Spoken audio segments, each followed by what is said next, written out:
This is an Irreverent podcast. Check out irreverent.fm for shows from all our friends.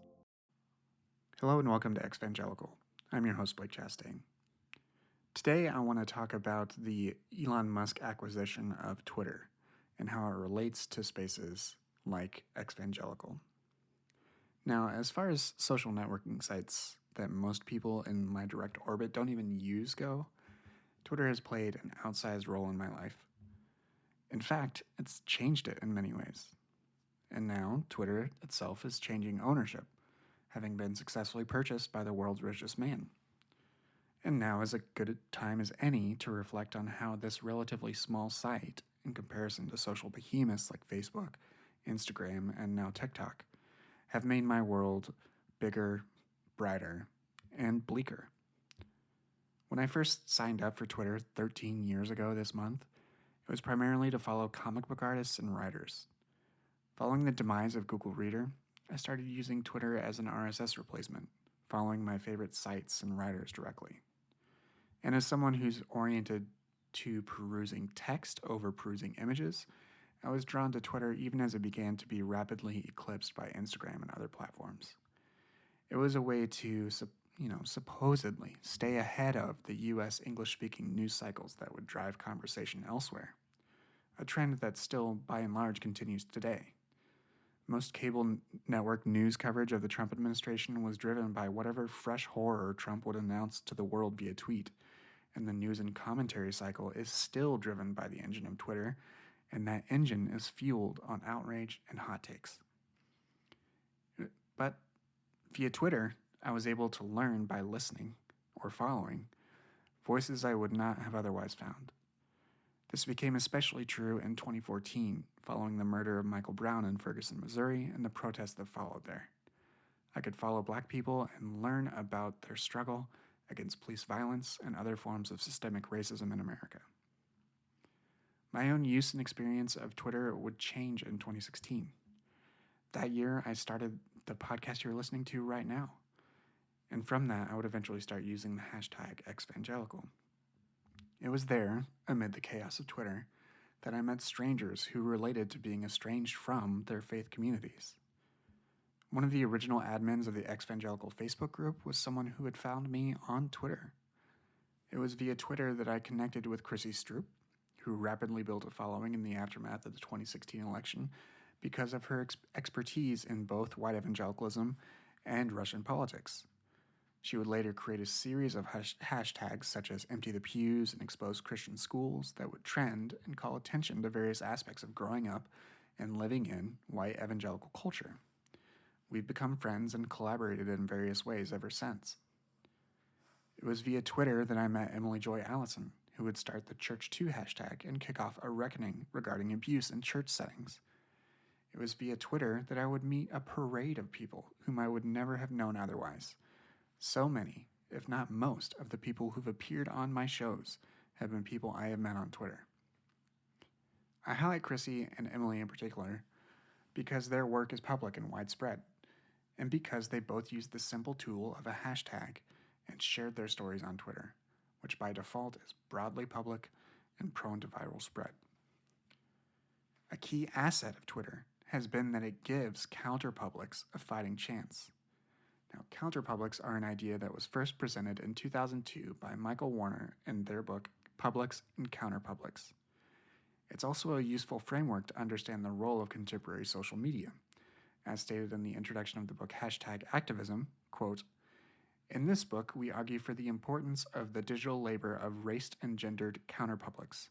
Ordinary African Americans, women, transgender people, and others aligned with racial justice and feminist causes have long been excluded from elite media spaces, yet have repurposed Twitter in particular to make identity-based cultural and political demands, and in doing so have forever changed national consciousness.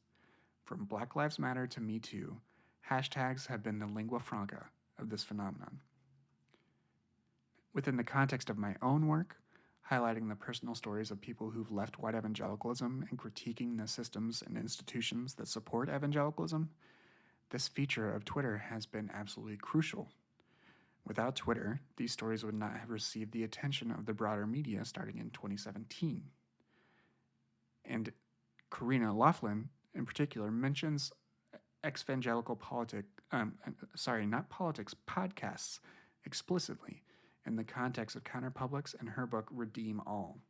Quote, like the hashtag movements chronicled in Chapter 4, these podcasts have the potential to connect and galvanize Counterpublics by highlighting and amplifying voices that speak out against the evangelical power structure represented by Bible colleges, churches, and parachurch organizations and other sites of cultural power. And the vague fear that many people have is that the types of challenges to the powerful that have been made possible via these hashtags and counterpublics in a Musk-owned Twitter may be undermined. And I don't think it's entirely unfounded. Now, I am not a rosy-eyed techno-optimist, though I've been that before. Twitter itself, for all that it has brought me, also disabused me of such optimism and taught me a much more pragmatic and realistic way to relate to social media overall. Over time, as exvangelical culture and content was being posted to Twitter, it inevitably got chaotic, dramatic, traumatic. Some things, like the initial commonality being rooted in shared and similar traumas, were specific to this population. Other forms of conflict are more general to any interest-based group. A burnout on the part of creators, a burnout among consumers or the audience about niche content after their own interest in the niche waned or their need for the content dissipated, conflicts between people, etc. Exvangelical spaces have not been accepted from this. Now, I speak in generalities for two reasons. Specific instances of online conflict or drama are very difficult to summarize because they require backstory and preamble and a retelling of things. And secondly, revisiting them is generally fruitless and potentially re-traumatizing. But after my own round of, quote, drama that coincided simultaneously with another trauma in my personal life, I changed my relationship to Twitter and social media. I learned to recognize when my own emotions became entangled in the reactions of others. I learned to become even more articulate with my language, as well as articulating the purpose of things like community and following. It's an ongoing process, and the dynamism of social media and its role as both personal communications and broadcast platforms means that those relationships are constantly being reevaluated. In particular, I've learned to view social media explicitly as a tool to express aspects of identity, and not as one that is the summation of identity. In this context, for example, you can be both exvangelical and atheist, or exvangelical and straight, or exvangelical and queer, or exvangelical and other modifier. Most terms you use online or elsewhere to describe yourself are not totalizing. But in keeping with Twitter's outsized influence on bigger sites, the exvangelical hashtag jumped from network to network.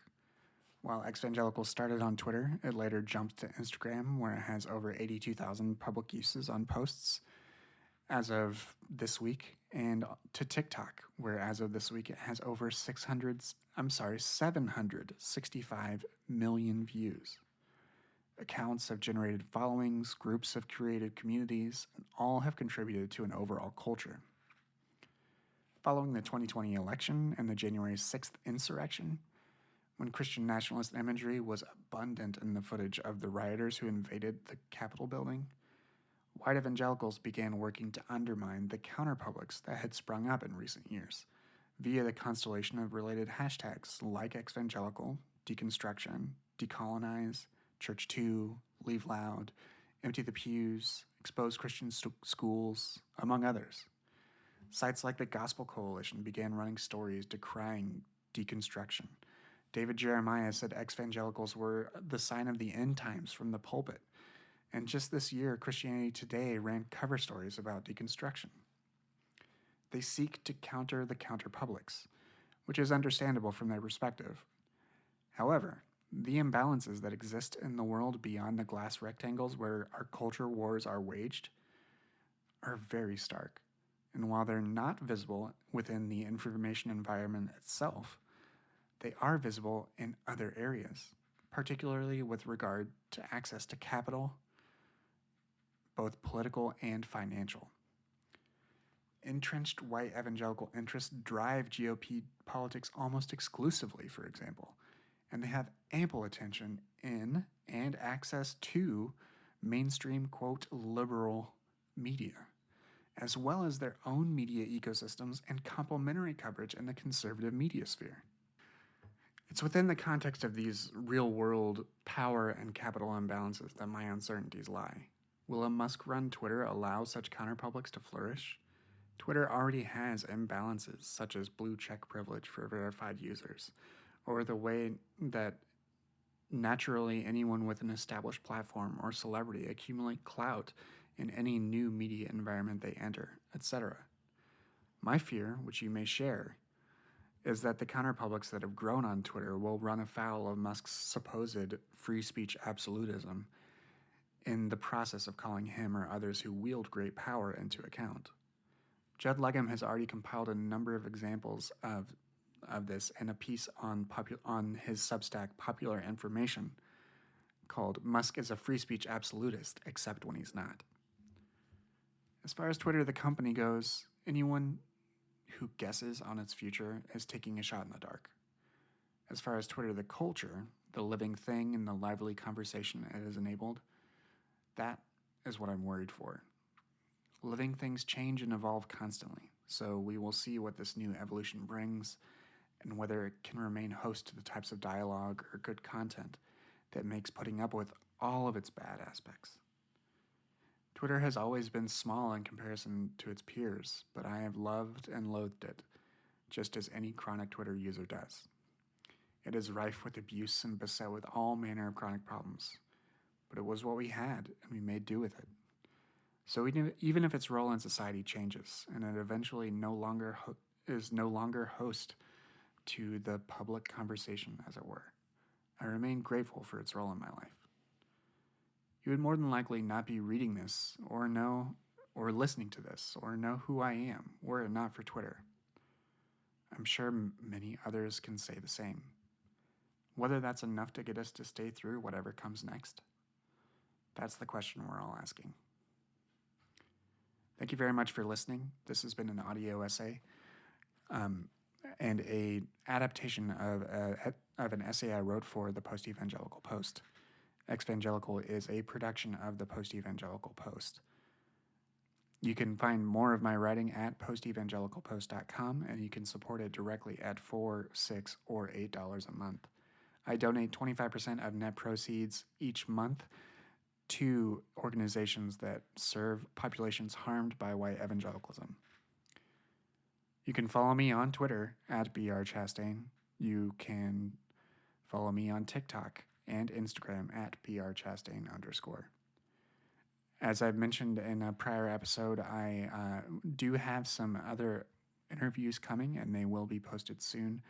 I do need to send them to another editor. I have had a recent surgery on my ears and actually can't even listen to anything in both ears right now.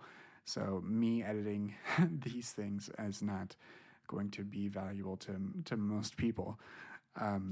So I am in the process of identifying a new editor to take that on so that I can post these wonderful interviews that I've recorded for you to enjoy. All right. Talk to you soon.